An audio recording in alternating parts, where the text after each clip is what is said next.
Hello friends, आज की दुनिया में डाइवोर्स बहुत कॉमन है। अगर आप फैमिली कोर्ट्स के बाहर जाकर देखें तो आपको एक भीड़ नज़र आएगी। मैट्रिमोनियल डिस्प्यूट्स आज के समाज में बहुत बड़े लेवल पर बढ़ रहे हैं। हस्बैंड वाइफ को छोड़ने पर उतारू है और वाइफ हस्बैंड को छोड़ने पर उतारू है। लेकिन अगर हम शादी के कंसेप्ट को समझें कि दुनिया में शादी का कंसेप्ट आया कैसे, उसके लिए हमें 10, 20, 50 हजार साल पीछे जाना पड़ेगा। इंसान जंगल में रहता था और जब जंगल में वो रहता था तो इनसिक्योरिटीज थी, खतरा था, उसे डर था जानवरों से। फिर धीरे धीरे उसने झुंड में रहना शुरू किया। झुंड में जब रहना शुरू किया तो शादी का कंसेप्ट भी डेवलप हुआ, परिवार का कंसेप्ट डेवलप हुआ, एक समाज बना और धीरे धीरे समाज बनते बनते आज की दुनिया तक इंसान पहुंचा। अब समय वो आ गया कि इंसान को जो डर है वो जानवरों से नहीं है, इंसान को डर अब अपनों से लगने लगा। अपने परिवार के लोगों से उसे डर लगने लगा तो उसने अपनों को छोड़ना शुरू किया। और छोड़ने की प्रक्रिया के दौरान ये समय जब आगे बढ़ा तो हमारी सरकार ने डाइवोर्स के कानून बनाए। हिंदू मैरिज एक्ट 1955 में बना और डाइवोर्स की व्यवस्था को जन्म दिया गया। हालांकि शास्त्र की अगर हम बात करें तो डाइवोर्स जैसी कोई भी व्यवस्था शास्त्रों में नहीं है। शास्त्र मल्टीपल मैरिजेस की बात तो करते हैं, सेपरेशन की बात भी करते हैं, स्पाउस के डेथ की बात भी करते हैं, लेकिन डाइवोर्स का जो कंसेप्ट है, जो व्यवस्था है, वो शास्त्रों में नहीं लिखी गई है। शादी को एक सेक्रेड बॉन्ड माना गया है, जन्मों जन्मों का संबंध माना गया है। फिर ये डाइवोर्स की व्यवस्था आई क्यों? आदिकाल में या पुराने समय में शादी जब होती थी और शादी में अगर कोई प्रॉब्लम होती थी तो स्पाउस सहन करता था, बियर करता था, और ज़्यादातर केसेस में अगर हम देखेंगे तो फीमेल को सहन करना पड़ता था। ये जो सहन करने की व्यवस्था थी, सहने की व्यवस्था थी, जो जितना सहेगा उतना संस्कारी माना जाएगा, जो जितना सहेगा उतना वैल्यूएबल कंसिडर किया जाएगा। तो औरतें शादीशुदा जीवन में, शादियों में अनेक तकलीफ होने के बाद भी सहती आई। लेकिन जब हम डेमोक्रेसी की बात करते हैं, जब डेमोक्रेसी का जन्म हुआ, जब सभ्यताएं आगे बढ़ी और सहना मुश्किल हो गया, तो हमारी सरकारों ने कुछ स्पेशल सर्कमस्टांसेस में, एक्सेप्शनल केसेस में सहने की व्यवस्था अगर को ख़त्म किया और छोड़ने की व्यवस्था की ओर कानून बनाया। यानी कि जिन लोगों से सहा नहीं जा रहा है वो अपने स्पाउस को छोड़ सकते हैं। ऐसी व्यवस्था हमारी सरकारों ने डाइवोर्स के रूप में कानून बनाए। क्योंकि सहते सहते जब कोई चीज़ सहने से बाहर हो जाए तो इंसान उसे छोड़ने की तरफ चल पड़ता है। लेकिन इन कानूनों का मिसयूज़ भी होने लगा। डाइवोर्स केसेस छोटे छोटे मैट्रिमोनियल डिस्प्यूट्स पर बढ़ने लगे।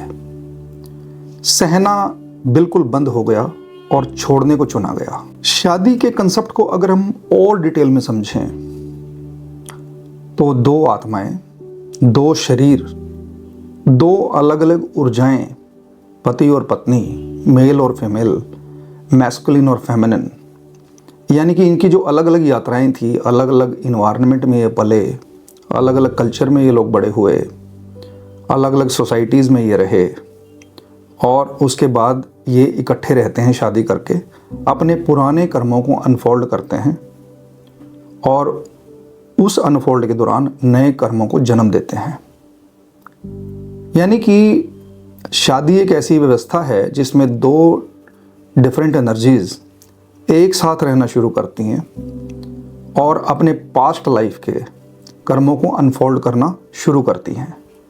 शादी जीवन की बहुत बड़ी घटना है। अगर मैं कहूँ तो जीवन का 90% जो सुख का पैरामीटर है, जो मेंटल पीस का पैरामीटर है, वो आपकी शादी निर्धारित करती है। आपका जो पार्टनर है या तो आपकी ज़िंदगी को उठाएगा या गिराएगा। तो शादी आपकी ज़िंदगी के 90% हैप्पीनेस को डिसाइड करती है। अब मैंने एक बात आपसे शेयर की कि शादी होने के बाद पति और पत्नी अपने पास्ट लाइफ के कर्मों को अनफोल्ड करते हैं और अपने जीवन में फिर उसी अनफोल्ड होने के दौरान नए कर्मों को भी जन्म देते हैं। क्योंकि देखिए, 4 चीज़ें ऐसी हैं जो डेस्टिनी तय करती है। रेस्ट अदर एरियाज़ में फिर भी हम कह सकते हैं कि थोड़ा बहुत फ्री विल मिल जाता है, क्योंकि जब हम डेस्टिनी की बात करते हैं तो हम प्रारब्ध की बात करते हैं, जब हम फ्री विल की बात करते हैं तो हम वर्तमान की बात करते हैं। आपका पास्ट आपकी डेस्टिनी का निर्माण करता है और आपका आज आपकी फ्री विल का निर्माण करता है। डेस्टिनी और फ्री विल एक दूसरे में बहुत डीपली गुथे हुए हैं, एक ही सिक्के के 2 पहलू हैं। तो वो 4 जो क्षेत्र हैं अलग अलग, जहाँ पे डेस्टिनी अपना रोल प्ले करती है, जहाँ पे फ्री विल नहीं होती। सबसे पहला है आपका जन्म, यानी कि आप जो जन्म लेंगे, किस घर में लेंगे, किस जाति में लेंगे, किस शहर में लेंगे, किस कल्चर में लेंगे, माता पिता कौन होंगे, आपको माता पिता का प्यार मिलेगा नहीं मिलेगा, आपको भाई बहन के रूप में कौन मिलेंगे, आप एक पुअर फैमिली में जन्म लेंगे, एक रिच फैमिली में जन्म लेंगे, तो मतलब माँ बाप के रूप में आपको कौन मिलेगा, ये प्रारब्ध पहले ही आपके कर्मों के अनुसार तय करता है। तो आपका जन्म एक पर्टिकुलर समय में, एक पर्टिकुलर नक्षत्र में, एक पर्टिकुलर ग्रहों की व्यवस्था के दौरान होता है। ऐसा भी बोलते हैं कि व्यक्ति बिना मुहूर्त के जन्म लेता है और बिना मुहूर्त के ही मरता है और सारा जीवन मुहूर्त के चक्कर में ही पड़ा रहता है। लेकिन ये जो कोटेशन है या ये जो सेइंग है, ये गलत है। बेसिकली व्यक्ति मुहूर्त में ही जन्म लेता है और एक पर्टिकुलर मुहूर्त में ही मरता है। जब आप मुहूर्त के विज्ञान को पढ़ेंगे, मुहूर्त का विज्ञान एक टोटली अलग अध्याय है। मुहूर्त की बहुत विशेषता है जब आप इसको डीपली अंडरस्टैंड करेंगे। तो जो आपका जन्म है वो प्रारब्ध ने पहले से ही तय किया होता है। तो एक पर्टिकुलर समय में आपके पास्ट बर्थ के कर्मों की अलाइनमेंट आपकी जो डेस्टिनी को निर्धारित करती है, वो आपके जन्म का कारण बनती है एक पर्टिकुलर परिवार में। अब आप बड़े होंगे, शिक्षा ग्रहण करेंगे और उसके बाद आपकी शादी होगी। अब शादी होगी तो जो पार्टनर आपको मिलेगा उसका निर्धारण भी आप नहीं करते हैं। इसीलिए व्यक्ति की कुंडली ये बता देती है, एग्जामिन करें अगर हम उसकी जन्म कुंडली को, तो ये पता चल जाता है कि पार्टनर का स्वभाव कैसा होगा। इसीलिए जो पार्टनर के रूप में आपको मिलना है, पति या पत्नी के रूप में जो आपको मिलना है, वो भी आपकी डेस्टिनी ने, आपके प्रारब्ध ने पहले से तय किया हुआ है। आपकी शादी होगी या नहीं होगी, होगी तो किससे होगी, किस परिवार में होगी, कहाँ पे होगी, यह सब पहले से निर्धारित होता है। अपनी कास्ट में होगी, इंटर कास्ट में होगी, अपने कल्चर में होगी, डिफरेंट कल्चर में होगी, अपने देश में होगी, फॉरेन में होगी, ये सब कुछ पहले से ही तय है। प्रकृति अपने आप ये व्यवस्था बना देती है कि आपका पार्टनर आपको कहाँ मिलेगा। और कुछ केसेस में आपकी कुंडली भी ये बता देती है कि आपका पार्टनर किस डायरेक्शन से आएगा, कैसे परिवार से आएगा या कहाँ से होगा। तीसरे नंबर पर आता है आपके बच्चे। तो आपका जन्म जिस परिवार में होगा वो भी डेस्टिनी ने निर्धारित किया है। आपको पत्नी या पति के रूप में जो मिलेगा वो भी डेस्टिनी ने निर्धारित किया है, प्रारब्ध ने आपके डिसाइड किया है। और आपको औलाद, आपको मेल बच्चे होंगे, फीमेल बच्चे होंगे, मेल फीमेल दोनों होंगे। आपके बच्चे लायक होंगे, आपके बच्चे ओबीडियंट होंगे या नहीं होंगे, आपके बच्चे अच्छी शिक्षा ग्रहण करेंगे नहीं करेंगे, तो आपको बच्चों का सुख मिलेगा या नहीं मिलेगा, तो ये सब भी प्रकृति ने पहले से निर्धारित किया होता है। इसीलिए जब कुंडली देखते हैं तो ऋषि पाराशर ने एक D7 डिविजनल चार्ट है, D7 से बच्चों का सुख, बच्चों का संबंध आपके साथ कैसा रहेगा वो देखा जाता है। तो यानी कि आपकी कुंडली ही ये बता देती कि औलाद के रूप में आपको कैसा इंसान मिलेगा। तो आपका जन्म, आपका स्पाउस और आपके बच्चे, ये 3 चीज़ें आपके प्रारब्ध से आती हैं। आपके पिछले जन्मों के कर्म, पिछले जन्मों के संबंध और आपका प्रारब्ध ये तय करता है। चौथे नंबर पे आता है आपकी मृत्यु। आपकी मृत्यु चलते हुए होगी, आपकी मृत्यु विदेश में होगी, आपकी मृत्यु आपके घर पे होगी, परिवार के साथ आप जब होंगे जब मृत्यु होगी, या परिवार से दूर होंगे। आपकी एक्सीडेंट में मृत्यु होगी, अकाल मृत्यु होगी, नेचुरल डेथ होगी, बीमारी से डेथ होगी। यानी कि आपका जो मृत्यु का कारण बनेगा, आपकी मृत्यु की जो अवस्था बनेगी, वो भी प्रारब्ध ने पहले से ही तय किया हुआ है। तो इन 4 क्षेत्रों में आपके पास किसी भी प्रकार की फ्री विल नहीं है। इसीलिए विवाह, जो मैंने बोला कि 90% आपके सुख और दुख का निर्धारण करता है, यानी कि जीवन का जो आपका सुख 4th हाउस है कुंडली में, सुख भाव है, यानी कि आपके मानसिक सुख आपके विवाह पर बहुत ज़्यादा डिपेंड करता है। आपकी पत्नी या तो आपके धर्म को, आपके कर्म को आगे बढ़ाने वाली मिलेगी या उसे डाउनफॉल करने वाली मिलेगी। अब दोनों में से एक ही काम होगा, या तो आपका स्पाउस आपको उठाएगा या आपका स्पाउस आपको गिराएगा। तो ये सब चीज़ें प्रारब्ध से निर्धारित होती हैं।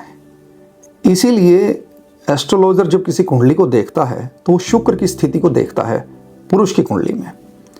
अगर एक पुरुष की कुंडली में शुक्र नीच का है या 6th हाउस में है, या वो डिविजनल चार्ट D9 में भी नीच का है या 6th हाउस में है, और D1 में भी नीच का है, और या फिर 6th हाउस में है, तो ये कहा जाता है कि पास्ट जन्मों से, पास्ट बर्थ से व्यक्ति अपने साथ फीमेल से संबंधित एक कर्स लेके आया है, एक श्राप लेके आया है, एक पीड़ा लेके आया है।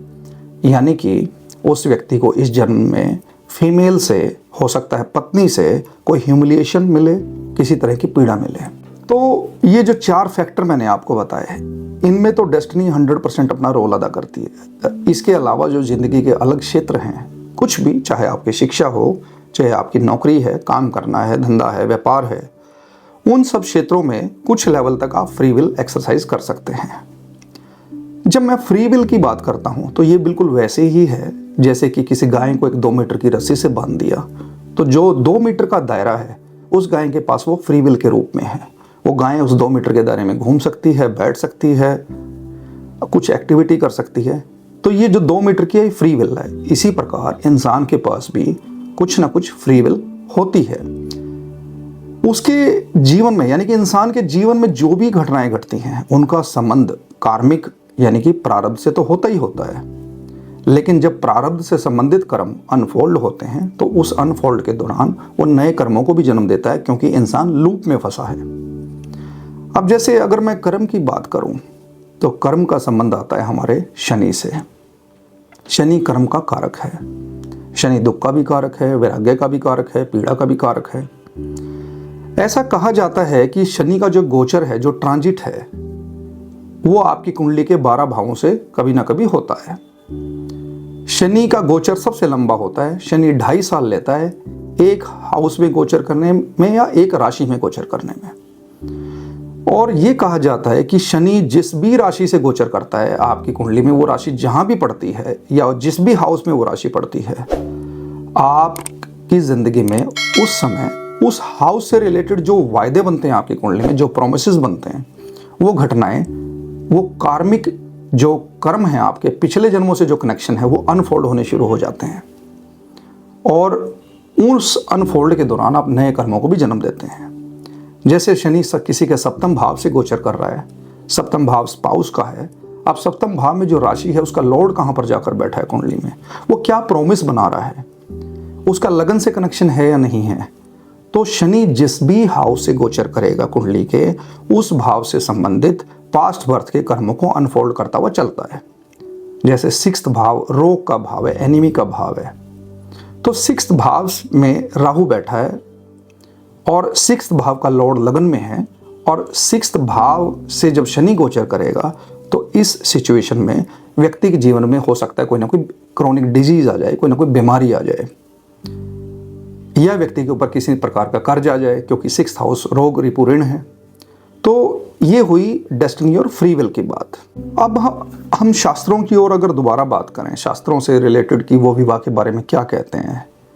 जैसे शास्त्र कभी डाइवोर्स की बात नहीं कहते। क्यों नहीं कहते? क्योंकि पति और पत्नी का जो रिश्ता है वो एक पास्ट बर्थ से जुड़ा हुआ कोई कार्मिक बॉन्ड होता है, तभी तो वो लेडी या वो पुरुष आपको पति या पत्नी के रूप में मिला है। जैसे एक माँ बच्चे से डाइवोर्स नहीं ले सकती, एक बच्चा माँ से डाइवोर्स नहीं ले सकता। अब बच्चा अगर डिसेबल्ड भी है, फिजिकली डिसेबल्ड है, हैंडीकैप है, तो क्या माँ डाइवोर्स ले लेगी उस बच्चे से? या अगर माँ की तबीयत खराब है, माँ फिजिकली हैंडीकैप है, तो क्या बच्चा डाइवोर्स लेगा अपनी माँ से? तो जब वहाँ डाइवोर्स नहीं तो पति पत्नी में डाइवोर्स क्यों? तो इसीलिए शास्त्र कभी डाइवोर्स की बात नहीं करते थे। लेकिन आज के समय में पति पत्नी को छोड़ने पर उतारू है और पत्नी पति को छोड़ने पर उतारू है, क्योंकि हमने सहना बंद कर दिया है और विवाह सहने की ही व्यवस्था है। कोई भी विवाह आप ले लीजिए, वो सहने की व्यवस्था पर ही आधारित है, क्योंकि विवाह कोई रोमांटिसिज्म से रिलेटेड एक व्यवस्था नहीं है। विवाह जिम्मेदारियों से रिलेटेड व्यवस्था है, रिस्पॉन्सिबिलिटीज से रिलेटेड व्यवस्था है। तो इसीलिए विवाह में सहना पड़ता है। लेकिन आज के समय में जब हमारी सरकारों ने कानून बना दिया डाइवोर्स का, तो व्यक्ति सहने से ज़्यादा छोड़ना प्रेफर करता है और छोड़ने की तरफ बढ़ता है। अभी तक तो लोग डाइवोर्स लेते थे अपने पति पत्नी से। अब धीरे धीरे जब आप लिटिगेशन देखेंगे या देख रहे होंगे, आज भाई भाई के अगेंस्ट भी केस फाइल कर रहा है कि वो मेरी पर्सनल लाइफ में इंटरफेयर ना करे। फादर बेटे के अगेंस्ट केस फाइल कर रहा है कि वो मेरी पर्सनल लाइफ में, मेरे पर्सनल अफेयर्स में, मेरी प्रॉपर्टी में इंटरफेयर ना करे। तो यानी कि ये जो डाइवोर्स का कंसेप्ट था, ये हस्बैंड वाइफ से शुरू हुआ था और दूसरे रिश्तों में भी अब ये चला गया है। अब इंसान जब जंगल से चला था, अकेला था, फिर उसने परिवार बनाया, समाज बनाया, तो आज फिर वो समाज में अपने रिश्तों को छोड़ते छोड़ते फिर अकेला रह गया है। हम आइसोलेशन की तरफ बढ़ रहे हैं। इंसान जंगल से निकलकर समाज बनाकर शहर में आया था और दोबारा ऐसा लगता है कि इंसान छोड़ते छोड़ते अकेला पड़ जाएगा और दोबारा जंगल की ओर चला जाएगा। इसीलिए समाज में डिप्रेशन के केसेस बढ़ रहे हैं, इसीलिए समाज में मेंटल डिसऑर्डर्स बढ़ रहे हैं, क्योंकि लोगों की ज़िंदगी में आइसोलेशन है, अकेलापन है। उम्मीद करता हूँ ये एक छोटा सा वीडियो आपको पसंद आएगा। अगर ये वीडियो आपको पसंद आए तो आप इसे लाइक कीजिएगा, शेयर कीजिएगा, इस चैनल को सब्सक्राइब कीजिएगा। Thank you for watching this video. Thank you very much.